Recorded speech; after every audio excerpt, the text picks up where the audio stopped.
Good day, and welcome to Life in a Backpack, where we talk about minimalism, being a digital nomad, backpacking, moving to college, or really anything else that might inspire you to put your life into a backpack. Today, we're going to focus very much on the budget side of traveling and of backpacking, specifically talking about booking flights and how to find cheap flights. I think this is like a topic that anybody who travels quite frequently will be and should be aware of, just because it's one of the single biggest expenses associated with traveling, right? Like once you get there, it's not all that overwhelming, right? And you can easily travel permanently for roughly the cost of rent, but actually like getting there, especially if you're going somewhere relatively far away, is something that's going to like drastically outweigh a significant period's worth of like accommodations and food and everything else like that. So if you're looking to trim your budget, then this is like one of the easiest ways to do it for relatively minimal inconvenience. And that might sometimes mean like a bit of a painful flight itinerary, right? And for some people, you might want to put a limit on how much comfort you're willing to sacrifice. But generally speaking, a cheaper flight can mean a much better trip and a much longer trip, because you then have more money that you can put into actually being wherever you are and engaging in like different activities that you might want to take part in. So today we're going to be looking at like a couple of little tricks that people tend to use and some of the logistics of actually trying to find and book cheap flights. And the place I want to start is with flight aggregator sites. This is something that you might already be aware of if you're somebody who has booked quite a few flights. But for those of you who aren't aware, so flight aggregator sites are basically websites that you can go onto that, as the name would suggest, aggregate the different flights offered by different airlines onto one site, right? So you'll see all of the different airlines' flight offerings on that day for that route on one website. And so that makes it a really useful way to compare different airlines and the prices that they're offering and the different routes that you can take. And these are like also valuable tools for like several other reasons, because they typically have some features that you wouldn't necessarily be able to find just like on an airline's website. And I just wanted to talk about a couple of those. So one of my favorite uses for flight aggregator sites is this anywhere feature that some of them have. Kiwi, so Kiwi does have one. Kiwi is like a really common flight aggregator site, but theirs is like not very good in my experience, but Skyscanner does have a relatively good one. And basically what this feature does is you can put in your home airport. So let's say you're flying from like San Francisco, so you would put in San Francisco, and then in the to box, you can put anywhere, meaning that they're going to show you prices for flights that go literally anywhere. And if you're somebody who is planning on traveling semi-permanently, or at least for a longer period of time, this is going to be really useful, because prices aren't just influenced by how far you go. They're also influenced by how common the route is and how much competition there is and how big the airport is and what time of the year it is, and like sometimes just by chance, right? So you can look at the different destinations that are available to you, and maybe if you can find like a really, really good flight deal, you might change your mind as to where you want to go initially. And the more flexible you are with your trip and with your destinations and kind of the order that you want to go in, obviously the cheaper it's going to be in order to especially get across the ocean if you're going overseas, but just generally to get from place to place. And the other thing that this is good for, even if you're a regional traveler, so if you know for a fact, like, I'm going to Thailand, end of story, this is where I want to end up, you can actually look at different cities within the country, or like at least different airports within that region, because some airports are significantly more expensive to fly into than others. So you can look at the different airports that are in the region and say like, hey, I wanted to go to Bangkok, but this flight to Ho Chi Minh City is like half the price. So I'm going to fly into Ho Chi Minh and then I'm going to make my way to Bangkok from there. And so that's like a really easy way to save hundreds upon hundreds of dollars, especially for long haul flights, is to just be like a little bit flexible in where you want to go. The only caveat I would give to that, obviously, like if you have no intention whatsoever of spending any time in Ho Chi Minh City, then you do need to take into account the cost both of time and of actual money that's going to take to get from Ho Chi Minh to Bangkok. But in general, I do think this is a really useful tool, even, just to take a look. And if there's like a really, really good deal that sticks out, then great. The other thing that you can find is just more convenient routes, right? So if you have a particular price and everything's around that same price, you might be able to save yourself a couple of layovers, right? And that's always a good thing if you're going to be spending the same amount of money either way. So definitely if you're going on a really long trip, if you're at all flexible in terms of where you want to land when you get off the plane, I would suggest just casually perusing with that everywhere feature just to give yourself an idea of what the price points are at in the time that you want to travel. A related feature, which kind of is along a similar mindset, is the whole month feature, which Skyscanner also has. I'm very partial to Skyscanner. And basically this feature allows you to look at all the flight prices for a particular destination for the entire month. So if you know, well, I want to go to Bangkok in July, and you only search for a particular date, then that's a really small sample size. So if it's like $1,700 on that day, then you might look at like a couple more days, but it's really impractical to just look at all 30 days, right?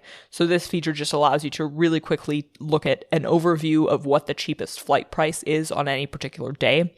It obviously can't show you every single flight price for every single day, just because it's impractical to just display that amount of information, but it will give you an idea of like, oh, well, like if I go on July 3rd, then $1,700, but if I wait until July 11th, then it's going to be only like $800.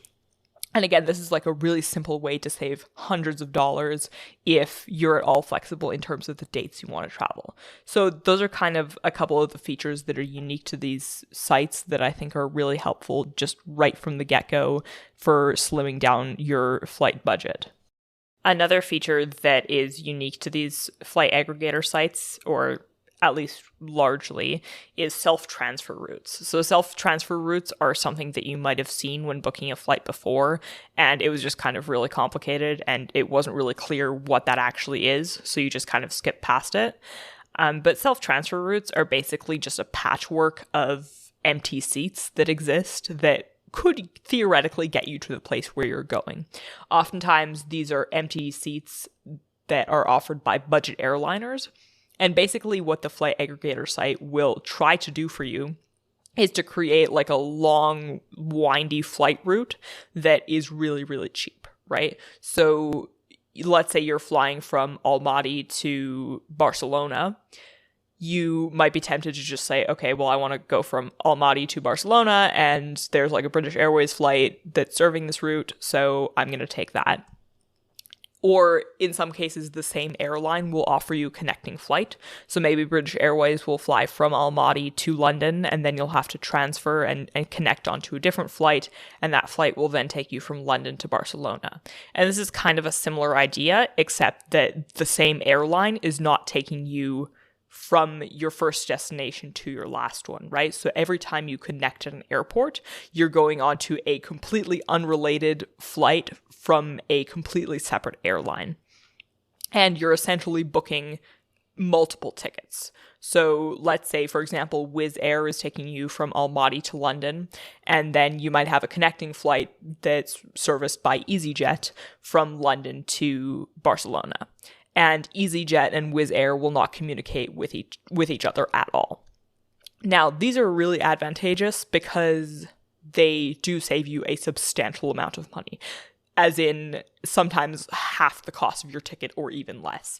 I've seen search results where the next cheapest flight was like over $1,000, but the self-transfer flight was like $500 or less, because these are just like empty seats. They're from like the cheapest of the cheap airlines, and it's not fancy, definitely, and it's a little bit complicated, but at the end of the day, it'll get you to where you want to go for substantially less money.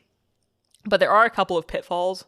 as is the case whenever you try to trick the system, to be aware of.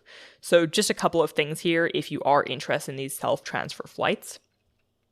Firstly, because the airlines do not know that you're coming from a different destination and coming with a different airline, your transfers are not protected. So normally, if you're booking with a single airline or within a single airline alliance, you are guaranteed to be ticketed to your final destination. So let's say you show up in London and it turns out your flight to Barcelona has already left. That's okay. The airline will simply book you onto the next flight, or they'll book you on a different route that will get you to your final destination.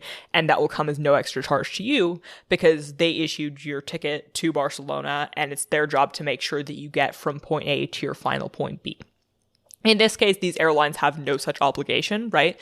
If Wizz Air takes you from Almaty to London, their job is basically done at that point. And you're basically taking on the risk of potentially missing the connecting EasyJet flight. So while it can save you a substantial amount of money, you need to be aware that there is a risk that you're taking there. And if your flight is delayed by like 12 hours or your flight gets canceled or for some reason you just don't make it to London, maybe you miss your initial flight or something, like I guess that wouldn't be protected either way. But yeah, those are cases where you just like would not get your money back, and you need to be aware that you might be buying a last minute fare to Barcelona or spending a lot more time in London than you initially intended. So if you miss your connection, basically, yeah, you do have to pay out of pocket to make up for that. But with that being said, I think that that's more of a rarity than people would expect.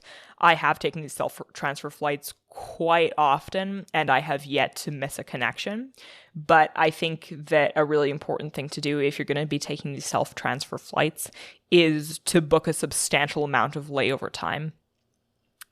A thing to be aware of for these layovers is that you may have to go through immigration and you may have to pick up your suitcase because, again, these are completely different airlines, and Wizz Air is not going to arrange to give EasyJet your suitcase. I don't personally travel with a suitcase, so that's like not a huge deal for me personally. And of course, I recommend traveling with just a backpack if that's something that's practical for you and that is compatible with the kind of travel that you're doing. But if you are checking in a bag, you will have to take that bag from one airline and give it to the other airline, which means that, you'll have to go through a separate check-in process and things like that. So you do want to give yourself substantial layover time. So even for domestic flights or cases where I don't have to go through immigration, I usually give myself like a solid 4 or 5 hour layover. And usually that does mean that I'm just going to be sitting in the airport for 4 hours waiting for my connecting flight. But that kind of gives me a little bit of security just in case my flight, the first flight is running a little bit late or a lot late. I can still make that other flight and I don't risk having to pay out of pocket. So that's kind of the risk assessment that you have to make. I'd also say that like one of these days I'm going to miss my connection. It's just inevitable. Like if you do enough of these self-transfer flights, one day, you might just have to pay for another flight. And to that, I would say, if you are leaving yourself really, really comfortable connection times, if you don't have to recheck your suitcase, things like that, then the amount of money you're saving can very quickly outweigh the amount of money that you're going to have to spend on that other flight, assuming you decide to book it at all, right? If you're a really flexible traveler, you might just say like, oh, well, I wanted to go to Barcelona, but here I am in London and I'm going to hang out here for a couple days and then I'm going to wait for like a really cheap flight, right? So you are still losing money on that flight that you missed, but if you're flexible, then you can minimize the financial impact. Another thing to be aware of with these self-transfer flights is that sometimes they will have a change airport or an airport transfer. So this is particularly common. I would recommend looking out for routes that go over London because it's very, very common for these to have a change airport thing. I generally don't recommend going with change airport flights unless the money you save is really, really, really substantial. So basically the idea here, again, as the term suggests, is that you fly into London, and let's say you fly into like Heathrow, and your connecting flight is leaving from Gatwick. And it is entirely your responsibility to make sure that you get from Heathrow to Gatwick within your transfer time. And that's not impossible, obviously. You can do that, but there are a couple things to be aware of. Firstly, the risk of something going wrong obviously is a little bit greater just because there's more elements to it, right? So the first flight has to land relatively on time, and then your transportation to the other airport has to go well, and you need to not have any issues there. Definitely, if you're doing it, I recommend pre-booking, but still, even if you pre-book, things can go wrong. And then you have to take into account, immigration, security, things like that, not getting tied up there. So there's just like more pieces at work, and as a result, more can go wrong. But for these self-transfer flights, I would suggest leaving like a solid 8 hours. I've never booked one of these change airport routes, but yeah, like I would definitely leave a solid 8 hours. The other thing to consider with these airport changes is the cost of actually changing airports. So you might find that the amount of money you're saving isn't worth it when you consider the amount of money it'll take to get yourself from airport A to airport B. And also, some of them are overnight layovers, right? So you might have to like pay for accommodations, or by the time you get there, you might be absolutely like so completely exhausted that you'll just decide to spontaneously book last minute accommodations. You'll definitely have to feed yourself, things like that. And of course, you'll have to endure the rather unfortunate inconvenience of sitting on an airport floor for a while. But yeah, that is something to be aware of. If I were to come across a flight where I'm saving like $1,000 trying by changing airports, then I would probably do it. I would probably take that risk, especially if the connecting flight is by far the cheaper one, and especially if my plans were flexible. But I would just be wary of that.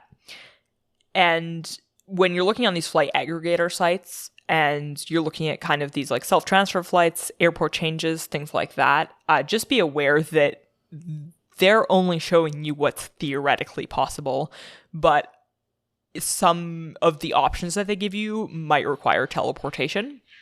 So flight aggregator sites will normally not take into account whether it is practical for you to be able to do this self-transfer route. Again, this is like entirely up to you, and you need to make the judgment of whether it's possible. But sometimes you'll see these ridiculously short connections where it says, oh yeah, so your flight will come into Heathrow at 4 p.m. and at 4:45 you'll be leaving from Gatwick, right? Which is obviously, I can't imagine a way in which you would make that connecting flight. But the flight aggregator site will not take that into account. There are some flights that will allow you to search by stopover time. But nevertheless, just be careful when you're booking, especially when you're booking a self-transfer ticket, to make sure you understand what you need to do when you get to your transfer airport, and make sure that you have more than enough time to do that. And then just as a very last note on these self-transfer flights, so these are not convenient flights. This is probably pretty obvious already, but just be aware that these are not the kind of flights that you want to take. These are the kind of flights that you have to take. So just to give you an idea, I once flew from Almaty to Rio, and my route was Almaty to Budapest to Turin to Amsterdam to Rio. And this was all on a self-transfer ticket. And it was a ridiculously cheap flight. It was less than $400, which is like insane for that route. But by the time I got to Rio, I was like absolutely exhausted, right? I had spent about 48 hours on planes and in airports and stuff like that. I actually did book a hostel in Turin just because, there's probably no way I could have made it. And I still considered it well worth the cost by the time you calculate, like getting to the hostel and then getting back to the airport and things like that. It was quite a long layover. So yeah, if you're booking these self-transfer flights, be aware that they are a little bit painful, and by the time you get there, you're going to be absolutely miserable and probably hate yourself for doing that. But also understand that while those 24 to 48 hours usually for long haul flights are quite miserable, you are saving yourself a substantial amount of money for that inconvenience, right? So by the time you get there, it's all over, and yes, you're miserable, but at the end of the day, you might have an extra like $500+ in your pocket. So just do that calculus and figure out how much you value that convenience and whether those self-transfer flights are for you. Now, just back to the main topic of flight aggregator sites, a couple of notes on those just to be aware of. First of all, you might kind of wonder whether they're reputable, and that's a completely fair question, and like whether they take a certain slice of the money. So most of these flight aggregator sites will actually lead you to other third-party sites on which you can book, and they'll give you like a price comparison. So Skyscanner will show you, oh, well, this flight costs $300 on GoToGate, and then it costs $400 on Expedia, and so on and so forth. So oftentimes it's not them, you're not buying the ticket through them, you're buying a ticket either through the airline or through a third-party site.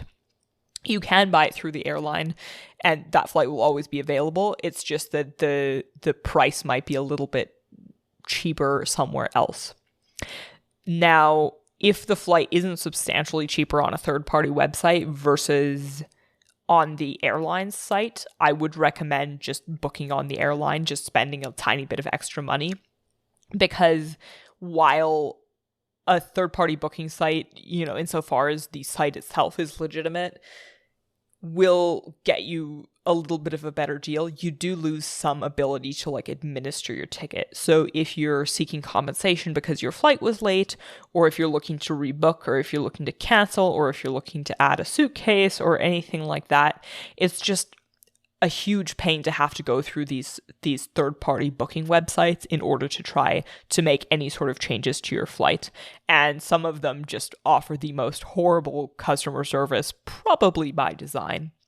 Whereas at least if you're booking through the airline itself, you have all of the protections that come with that, and you're more able to make modifications to your ticket and get access to their customer service and things like that. So if things go wrong, it's definitely substantially better to have booked with your airline. As in particular, some airlines, if they're going to refund you for your flight, then it's quite difficult to then get the refund from the third-party website.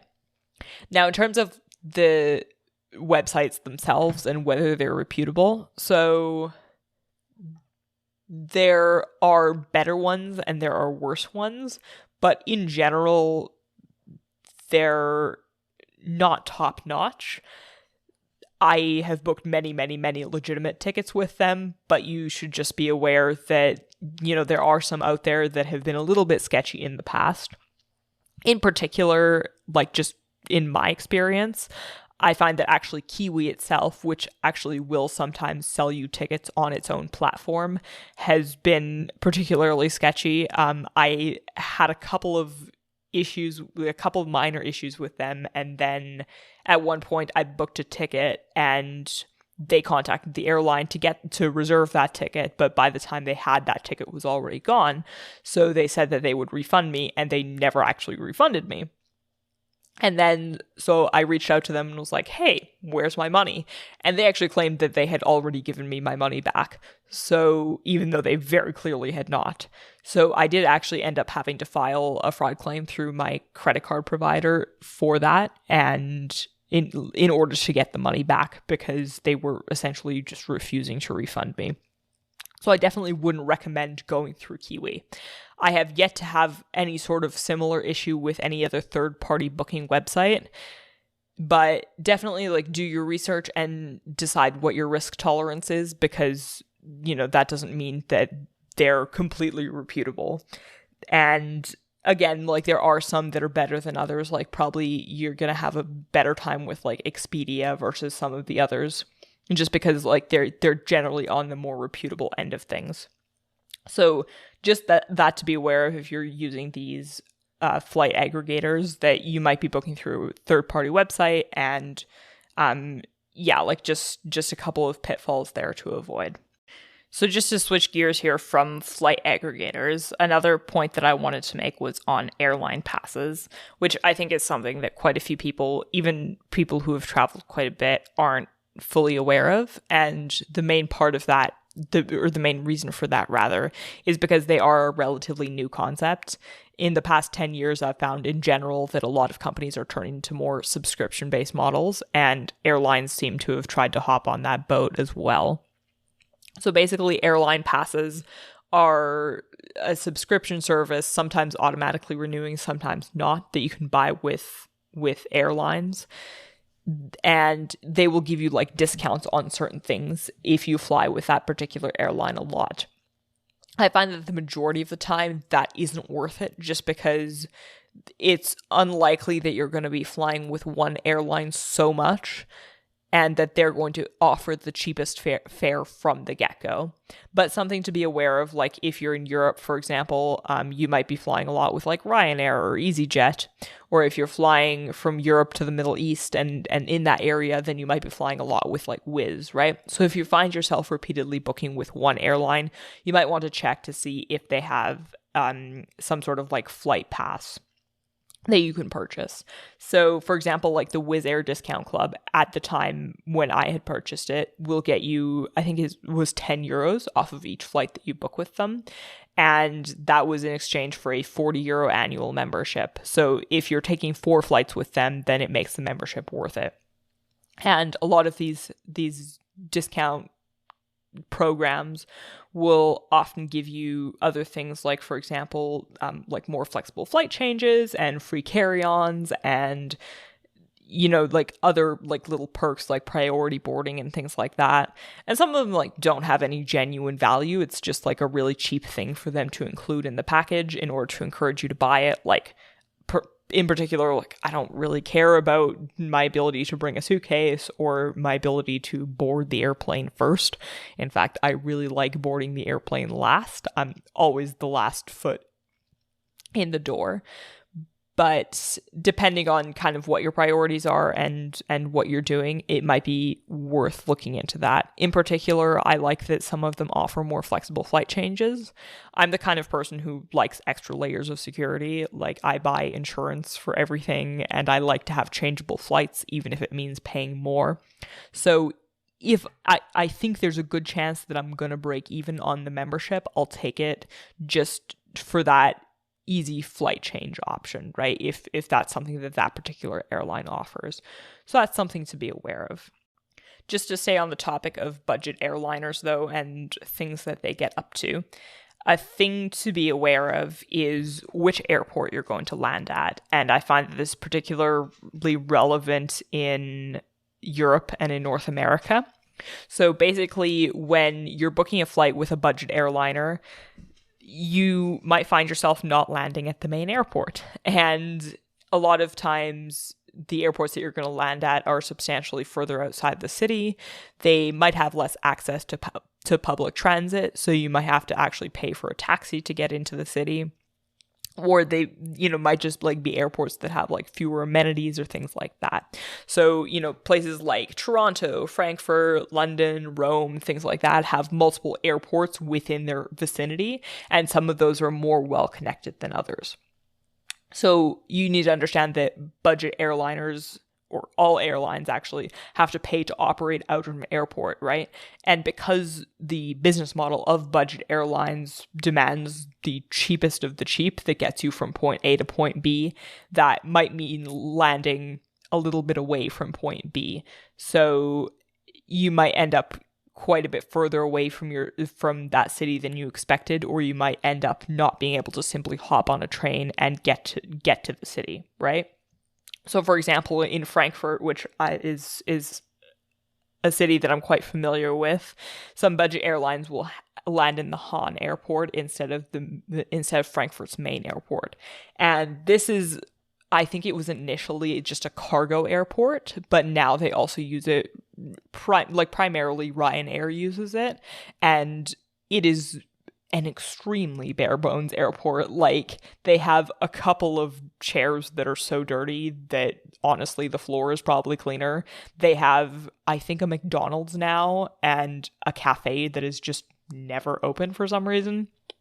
And that's pretty much it. They might like have a vending machine, access to running water, I'm not sure. But, you know, just like a very, very, very small airport. And it's also in the middle of nowhere. So Frankfurt is in the Rhineland, and basically this airport is in a relatively rural area. So in order to get from the city or from the main airport to the Hahn airport, you basically get on a bus and drive for like an hour and a half, something like that. And it's like really quite a ways outside of the city. There's also notably zero public transit going there, with the exception of this private bus service that is run. And so if you don't buy a bus ticket, then good luck, because you'll probably be paying for like a very, very, very expensive taxi to get to wherever you're going.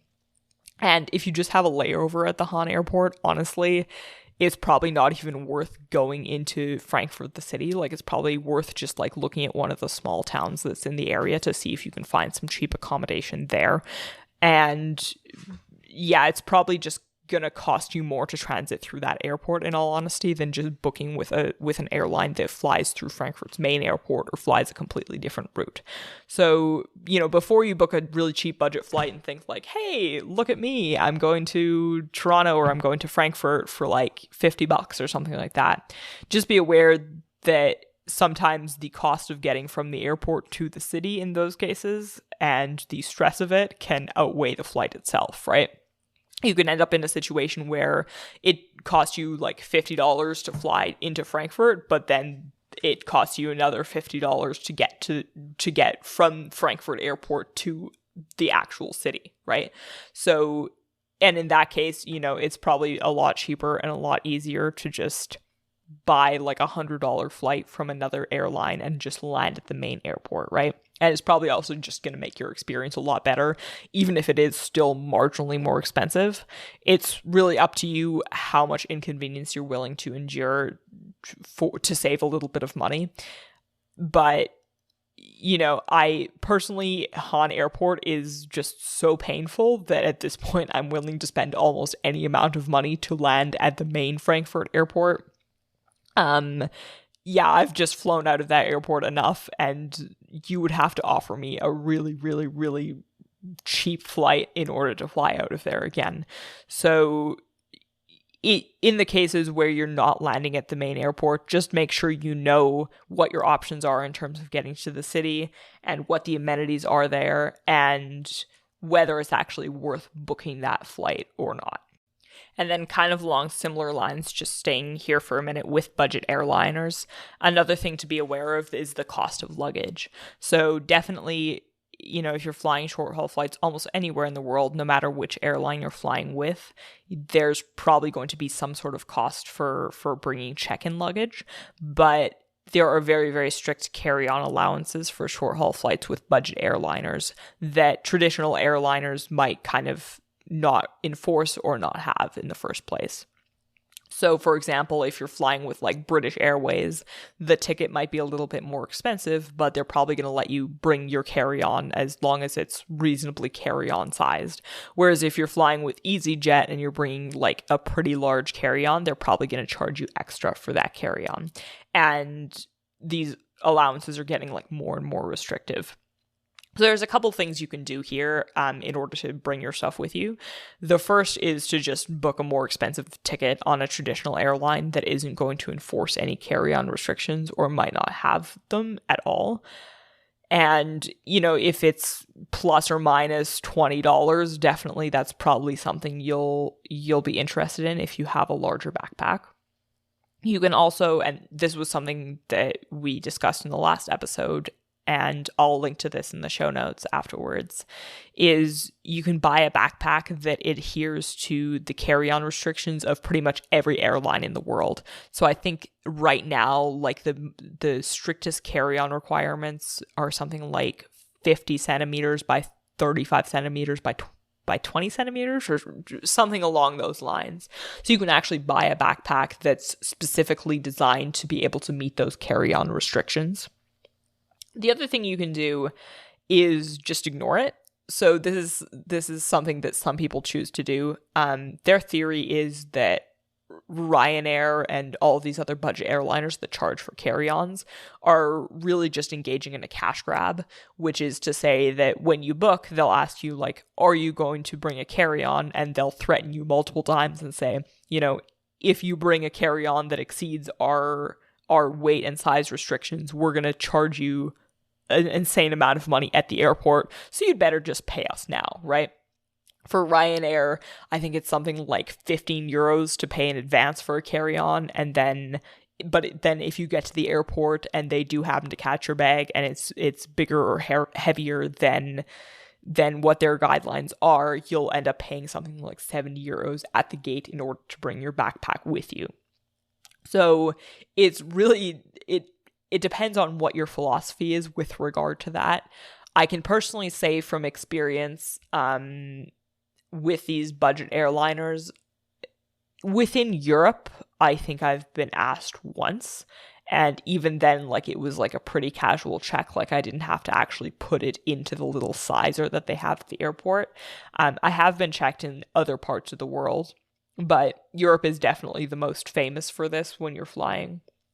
And I would say largely, if you're trying to decide, like, oh, should I just pay in advance versus, like, paying at the gate, I would say that, like, just purely from a mathematical perspective, ignoring any sort of stress associated with it, it's probably better, again, this is just my experience, it's probably better to take the risk and just be prepared to pay at the gate if that's something you need to do. But times change. These could be enforced more strictly in the future, or maybe I've just been ridiculously lucky and not really ever had my bag checked. I do find that sometimes they'll just do like a casual visual check. So I have seen a few people kind of be pulled out of line because they had really giant carry-ons, and definitely budget airliners will do this more, but I've even seen that happen with traditional airliners. So, you know, it really depends on what your backpack looks like and how big it is and what kind of your risk tolerance is. I'm the kind of person, regardless of the math, who just likes to pay a little bit extra in order to bring my carry-on and not have to worry about paying an unexpectedly large amount of money at the gate. I'm aware that this financially probably doesn't work out for the best, but I just kind of prefer it for the convenience of not having to go through that stress, right? And not having to think like, oh, you know, are they going to check my bag? And do I see a gate agent with some sort of measuring tape here? And is there a scale at this airport?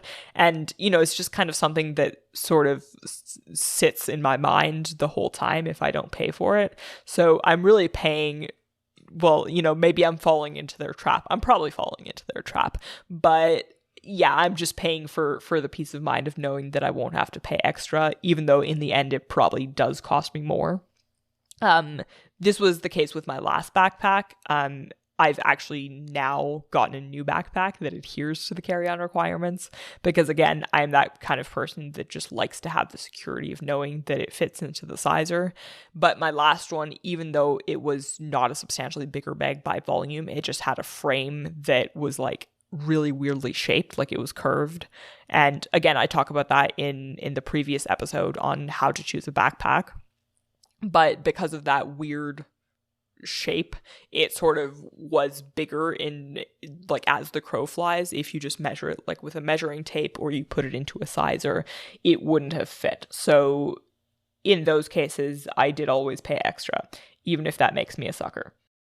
And then just kind of as a final note on these budget airliners, do check to make sure that at the very least it financially works out for the best to actually go with a plane rather than going with a bus or a train, especially in quite a densely populated region like Europe.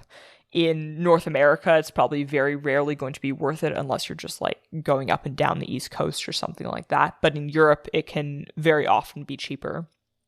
And other things to take into consideration there are the amount of time that it's going to take you to get to and from the airport. So the train trip might seem a little bit longer, or might seem like it takes roughly the same amount of time, when in reality it is a quicker trip.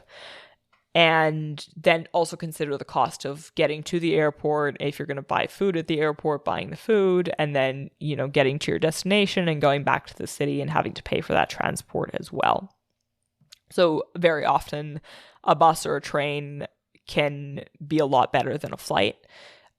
I particularly love the train. I'm willing to pay a little bit extra to go by train whenever it's practical, because I just hate having to go to the airport and go through security and things like that. And trains often have Wi-Fi. They're often really comfortable. A lot of the times on the routes that I've used, they're not full, so you just have a lot of room. Oftentimes I'll just have a table and a bench all to myself, which I really like, because I can plug in my laptop, I can work, I can look out the window and see things other than just like clouds or a dark sky, right? I can actually see things. And I just find a train to be the most pleasant travel experience. So even if it is a little bit more, I prefer to go by train. Buses, on the other hand, it's really hard to say what's more painful between a really long bus ride and a Ryanair flight.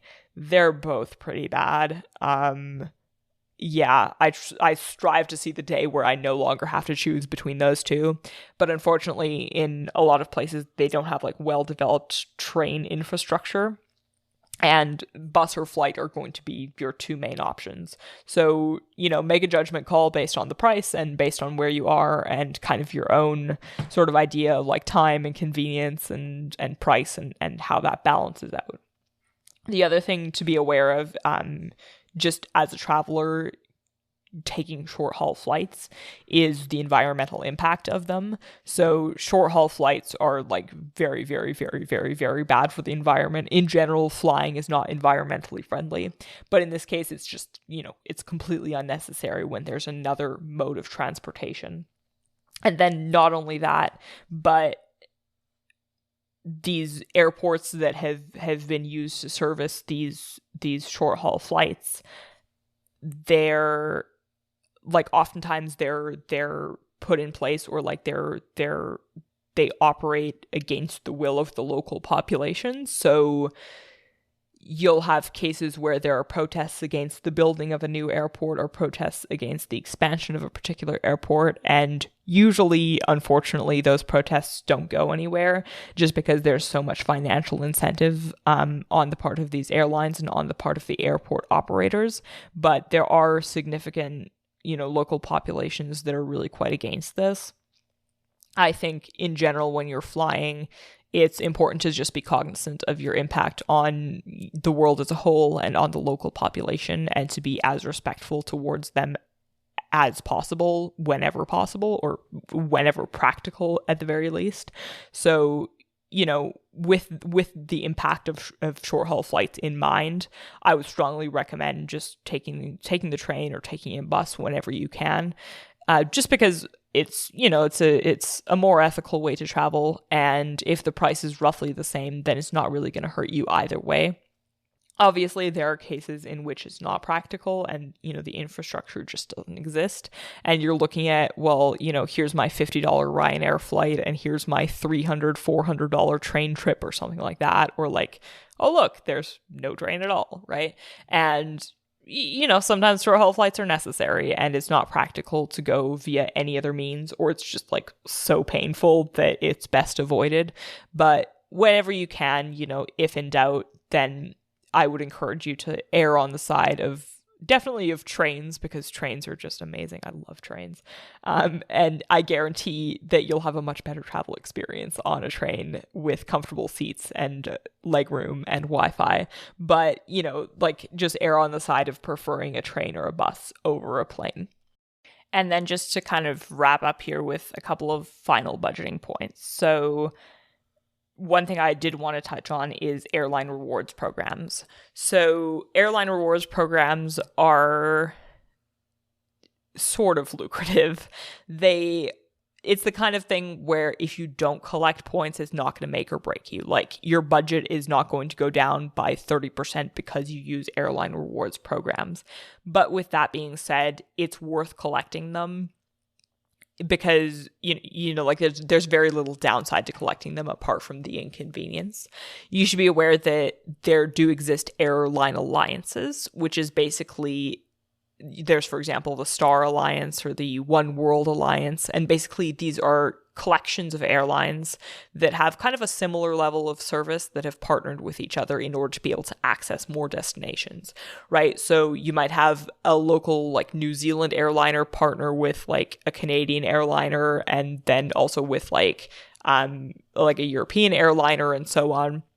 So that within their alliance, they can get you pretty much anywhere in the world. And so you might book with one airline in that alliance, and your connecting flight might be with another airline in that alliance. And these are not the same as self-transfer flights. So it's basically like booking a single ticket with a single airline. Like, your connections are guaranteed, things like that. You will have to check to see whether your luggage will carry through, because sometimes it won't, but sometimes it will, depending on which connecting airline is operating the flight. But you should be aware that these airline alliances exist and are a big part of flying, especially if you're going quite long distances. But in the context of points, the key thing is that within airline alliances, your points will oftentimes be valid for any airline within that alliance, right? So if you're flying with the Star Alliance and you have the rewards program of one airline within that alliance, oftentimes you'll be able to collect and use points with any other airline in that alliance. Sometimes you will have to go through that home airline in order to book a partner flight, or like a flight with another airline in that alliance, but nevertheless, you will be able to do that. So the best way to collect airline points, apart from just putting in your rewards number when you're booking the flight, is to get one of these co-branded credit cards that allow you to earn points. So you might think, oh, well, you know what? Like, there's already cashback credit cards, and, why can't I just get a cashback credit card and take the cash, and then I'm not tied to having to use these points, right? And that is a good point, and there are a couple of downsides to collecting points, but I will say that in general, you will get better bang for your buck by collecting points versus collecting cash. Cash is a very safe thing. Like, if you're the kind of person who doesn't want to worry about like the 1% extra cash back you're going to get by using points, and you don't want to worry about like how best to use the points and whether they're going to be devalued, things like that, then yeah, definitely do stick with your cashback credit card. It's completely solid. There's nothing wrong with doing that, and I definitely see why some people prefer that. But if you are trying to maximize it, I do think getting a credit card with a points program that's associated with an airline alliance that you use a lot is a worthwhile way to go. The other thing, depending on what types of credit cards you have, is that sometimes if you have a points program that's affiliated directly with an airline, you'll get some other perks associated with that. So, for example, I have one credit card right now that goes through Air Canada's Aeroplan program, and through that card I get things like a free piece of checked-in luggage, which I don't use but is like a pretty good perk to have. It does save you like $30 or something like that anytime you fly with luggage. There's also like a travel insurance associated with that card, as well as like I think there's like more flexible booking options. This is like a relatively new card, so I'm not entirely sure what the exact features of it are. But in general, these cards, they will offer things like more flexible booking options. Sometimes you'll be able to collect more points, right? So they'll give you like double the points because you already have this credit card. Or sometimes they'll give you like a higher status. So like these points programs will sometimes have like elite status or something along those lines. Which will give you, certain benefits. Like at some point, you might get bumped up to business class or something like that. That's only if you're like a really, really heavy traveler. I've traveled quite a bit and have never reached these like higher tiers of these rewards programs. But, if you are somebody who travels back and forth for work all the time, then that might be worth looking into. a couple of notes on these points. So first of all, points get devalued. And the reason why is because the people who operate the points programs really want to make money. So every points program will have an unofficial CPP, i.e. Cents per point value, which is basically the number of cents that your points can be worth depending on what you spend it on. Now, usually you'll have a number of options on like how to use your points. So for example, some of them will let you just trade it for cash or buy gift cards or then book hotels, flights, things like that. And the amount of bang for buck you're going to get when you use the points through those different methods is going to be different. With that said, in general, if it is a travel rewards program, regardless of whether it's hosted by your bank or hosted by an airline and is just co-branded, you are probably going to get the best value for money by booking hotels and or flights. That's usually how you access the highest point value. But they do get devalued, meaning that once in a while, the administrators of the points program will say like, hey, it used to cost you 10,000 points to book this flight, but now it's going to cost you 12,000. And most of the time, there's just nothing you can do about that, and your points will just, the value of the points will get diluted. It's a bit like inflation, right?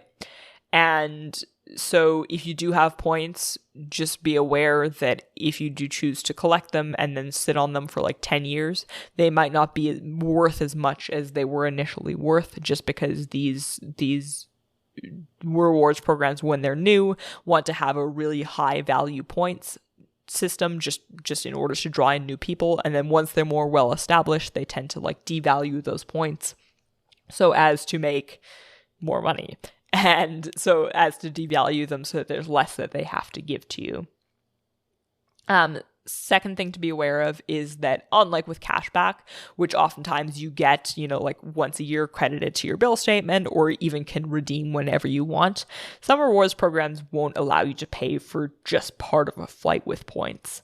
And so you will actually have to collect enough points in order to book a hotel room or to book a flight or something like that. And until then, you can either use them for other things like gift cards or cash or other product rewards, or you'll just have to keep saving them until you can actually afford to pay for the entire flight. Some of them will allow you to pay for part of the flight and then pay for part of the flight in cash, but just be aware of that. And then also, budget airliners very rarely offer point systems. They do have those like discount memberships that I mentioned earlier, but oftentimes they won't have any sort of points associated with them. So if you do plan to collect points, just be aware that it might not be as lucrative if you're already a budget traveler, just because for a lot of your flights, you're not actually going to be able to collect any of those rewards points. But regardless, I think if you are trying to really maximize your bang for buck, getting one of these reward credit cards is a really good way to go. And you can also go like deeper into that. Like, for example, a lot of them will give you extra points if you go shopping for groceries or if you get gas or something like that. So just making more general purchases like toiletries at the grocery store so that it goes through as a grocery purchase is a way to like maximize the number of points that you can get through a credit card.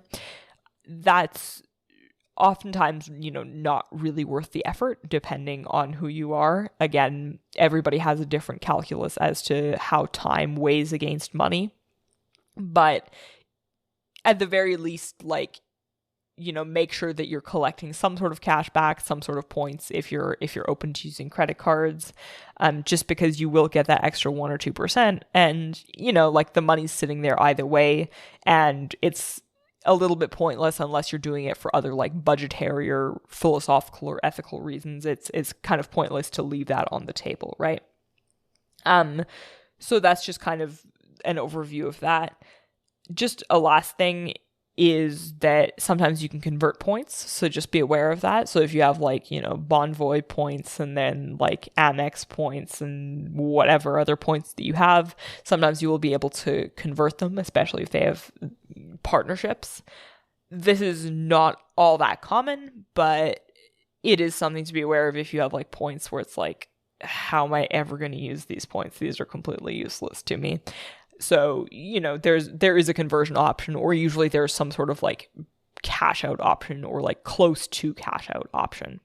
And then also sometimes things will go on sale. So just like with everything else, sometimes points programs will have these promotions where all of a sudden your points become more valuable.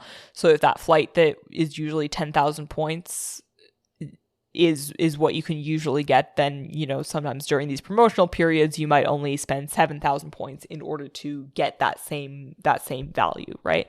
So just be aware of those, keep your eyes peeled. And also just keep your eyes peeled in general for like low season airline promotions. If you're the kind of person who's okay with email lists, that can sometimes be lucrative. In all honesty, I haven't found it to be kind of like the most lucrative things, even though I've tried it. Just because, you would need to fly on like a very specific date. Like sometimes it'll be like, oh yeah, the sale runs for flights that you're traveling between like August 3rd and August 10th, right?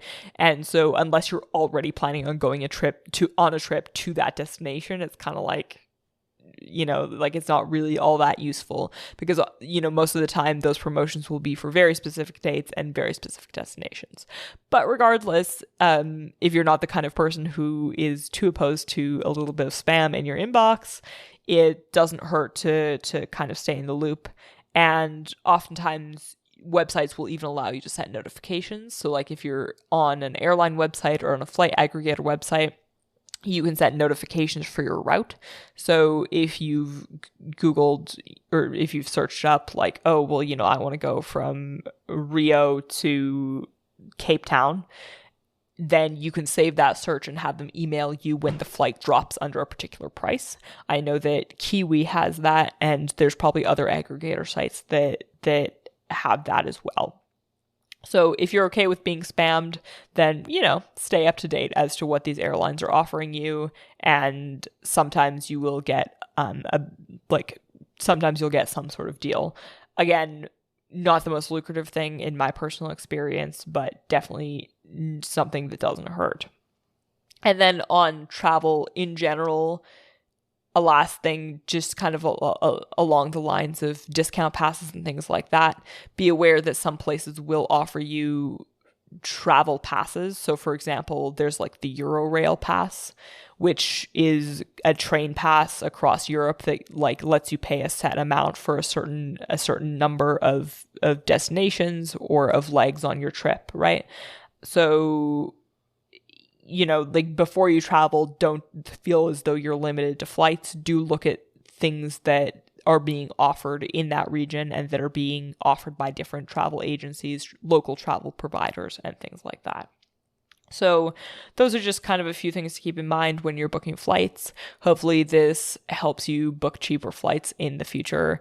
If you have any particular questions, feel free to get in touch. I will leave an email in the comments along with a link to that previous episode on how to find the right backpack.